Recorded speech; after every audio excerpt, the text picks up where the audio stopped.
Pemirsa masih di IDX Langsung Closing dan di segmen ini kami akan mengajak Anda untuk menyimak topik pilihan yang berhasil dihimpun oleh tim redaksi kami. Di mana sektor konstruksi khususnya harga saham sejumlah BUMN karya dan anak usahanya kompak melesat di perdagangan hari ini. Wijaya Karya atau Wika bahkan menguat hampir 15% pada sesi pertama di perdagangan hari ini. Apa yang menyebabkan kondisi ini terjadi?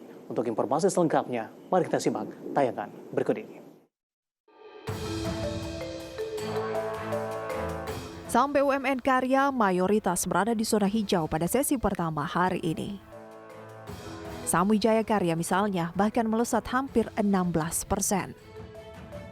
Selain saham Wijaya Karya, ada saham Wijaya Karya Beton atau Weton yang menguat 7% pada posisi 152. Wijaya Karya Bangun Gedung atau WG menguat 6% pada posisi 90. Adikarya menguat 9% pada posisi 380 dan PTPP menguat 9% pada posisi 565. PP Presisi atau PPRE juga menguat 10% pada posisi 107. Meski mengalami penguatan pada perdagangan hari ini atau di sesi pertama, namun rata-rata dari saham BUMN karya tersebut dan anak usahanya masih tertekan dalam perdagangan 3 bulan terakhir. Seperti misalnya saham Wijaya Karya yang masih tertekan 33%, kemudian Wijaya Karya Beton tertekan 18%, Adikarya tertekan 19%, PTPP tertekan 15%, dan PP Presisi mengalami pelemahan 4,5% dalam 3 bulan terakhir. Kenaikan harga saham BUMN karya pada perdagangan sesi pertama hari ini disinyalir karena isu merger yang kembali mengemuka. Menteri BUMN Erick Thohir juga memastikan perusahaan BUMN di sektor infrastruktur dan karya akan dilakukan konsolidasi.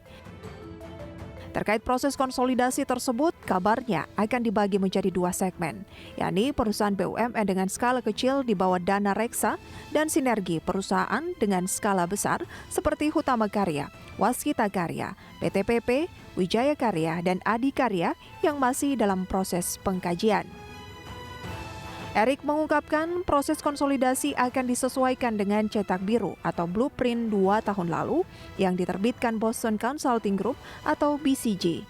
Laporan tersebut telah merekomendasikan cukup ada 4 BUMN karya yang memiliki segmentasi berbeda sesuai dengan keahlian. Menurut Erick, langkah ini dapat memperkuat cash flow perusahaan.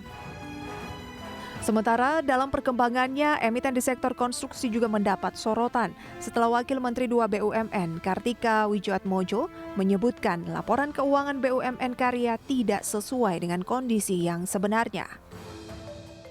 Untuk itu, Kementerian BUMN akan meminta Badan Pengawasan Keuangan dan Pembangunan atau BPKP memeriksa emiten konstruksi plat merah tersebut bila terbukti memanipulasi laporan keuangan. Tim Liputan IDX Channel.